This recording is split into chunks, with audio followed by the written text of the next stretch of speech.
All right, Trace, hello. Happy weekend. And Connor, welcome back. Thank you for having me, Scotty.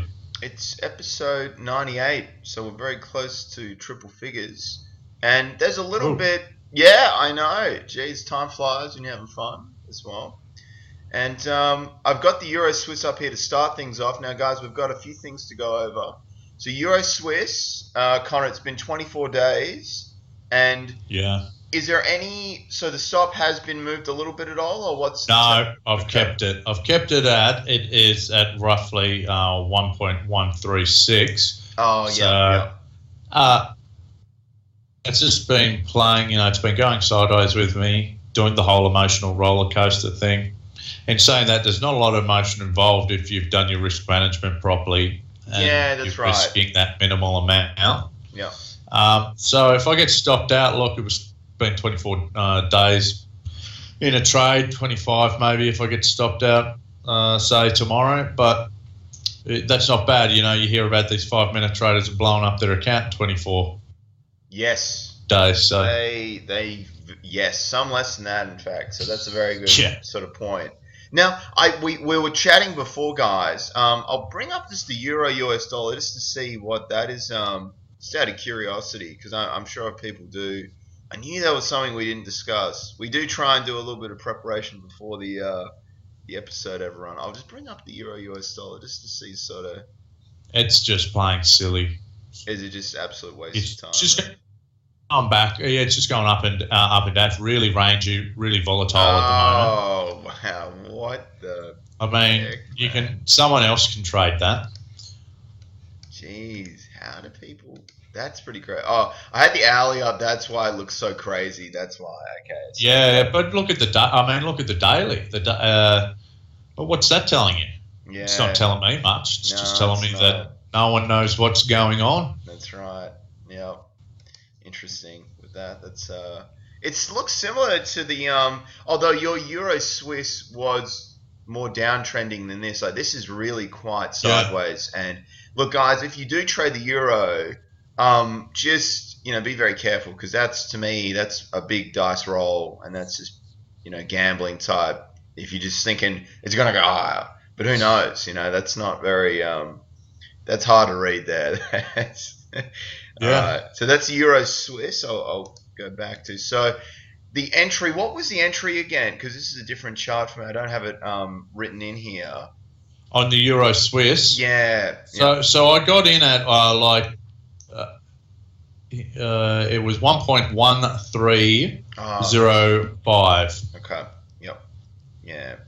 So it's still, we'll see. I mean, Monday, normally it's really slow, so you might have an opportunity there just to sort of, survive still. And then Tuesday, all these headlines love coming out on the Euro. I mean, fundamentally, the Euro is not really that great right now. So it's a dynamic situation at least. So there's some, because I'm in the same boat. Like when I see a trade, I'm like, it's probably ended. But if you care too much about the trade, it means like Connor said, the risk management's off, guys. So, we don't risk more than 2% per trade. So don't go in with massive risk, and because it will affect your trading. You'll not follow the rules. You'll close out things when you shouldn't, and it just ruins, your trading experience, to be honest. So, all right, so that's that. I'll touch upon the pound yen as well, and that had a little bit of a push higher as well to finish the week off with, which sort of helped me recover from the Aussie dollar trade that I had as well. That was great. But it was on the 1 hourly I took on the Aussie dollar. So that's the game you play though, guys, if you trade with, tighter stop losses. But the pound is interesting in a sense because, you've got the Brexit stuff going on, and they haven't resolved that yet. I was looking into it yesterday, doing a little bit of research, and if you're a fundamental person, it's just, it doesn't look like it's, smoothed out yet, does it, Connor, really? It's still, there's a lot to work Well, out. as a fundamental trade, you would think the pound, the way that the media has been conducting, the way that how they've been promoting it all, is that it would be getting weaker. Yeah. However, the opposite is happening at the moment. And that's a good example, guys, of if you were just to follow all that, you'd be losing. So you just sort of have to trade what the chart's doing, and that's what I did with this trade. And I was sort of like, well, it's meeting things. I'm just gonna I'm gonna take the trade. So and it was so far it's going all right. It's a break even. So we'll see though.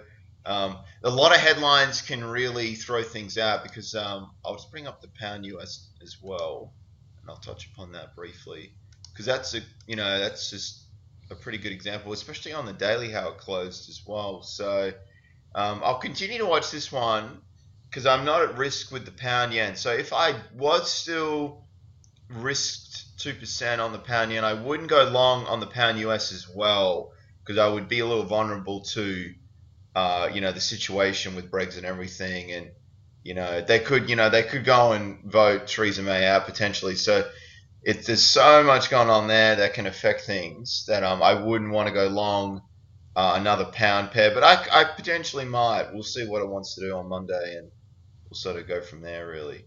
But does that interest you at all, Connor, as well? The pound US or not so much? I think the pound US, no, not the like as looking for a box trade or anything. It's very good. It's a very good trend. Yeah, it is. It's sort of. But it's not really setting up. I can't see any of my setups in there to take it. Yeah, which is good. Like you want to be picky traders, everyone. You don't want to just be like, oh crap, it's moving. I got to go to this.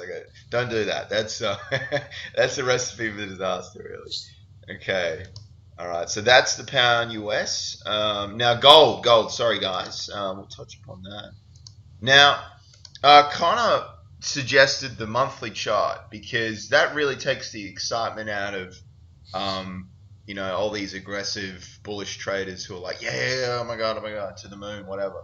So yeah, I mean, and we were talking, it really hasn't proved itself quite yet. And if we go down to the daily, I mean, the daily looks okay, but it's there is a trend that's there, but I mean, so for you, Connor, to get excited about gold, you'd want to see it over that 1400 or so to sort of make it a genuine sort of breakout. Yeah. If you're looking at it on the monthly, it's been going sideways since 2013. I'm not saying to be made. But as a sort of psychological level, it really needs to get above that 1400, and then there's not a lot sort of stopping it from there. That 14, like there's a few of those wicks around that 1460 mark. Yeah. So if it got above that, or 1434, something like that. Yeah. Got about that, you might go, it's getting back up to 1700, 1800. I mean, yeah, that's right. There's a lot from the gold bugs, and I sort of. Agree with them. Yeah, like the economy and stuff can be seen as teetering, and then if there is another disaster, then they're just going to print their way out of it again, and they will.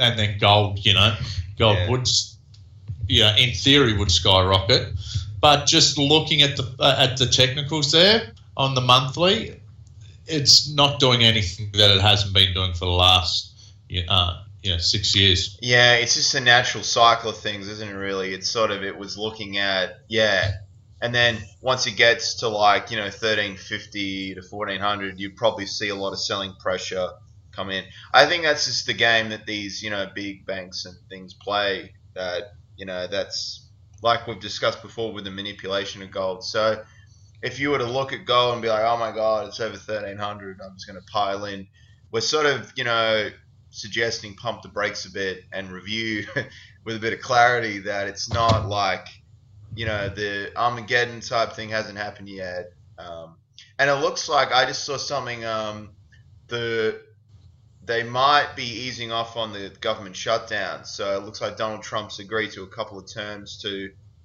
partially open it. So we'll see on that. So maybe the thing in the US is, but the US stock market obviously is a bit shaky, but like Connor said, you really want to see it prove itself with gold because there's so many people that will play the ranges. So there's going to be a lot of sellers up, at 1400 or so. So if you can get through there, then you've got all that room with that risk to reward will be favorable instead of like buying now where it's like, well, you're sort of buying into a lot of sells potentially, and it's just going to cause you a little bit of unpleasantness. Be careful, indeed. Now, was there anything else that we didn't touch upon? I'm just trying to, even the Euro US dollar. No, not that interests me at the moment. And I'm the same, guys. So I talked about the pound US. Now, I know I sold the Aussie dollar earlier in the week. I'm not interested right now with gold rallying sort of like it is. I might review a buy trade on the 4 hourly, but it's nothing special right now. So I'm not even really going to talk about that. I think that's probably the episode. Connor, again, thank you for joining us as well. Thank you. And guys, trade safe and have a great week. Bye for now.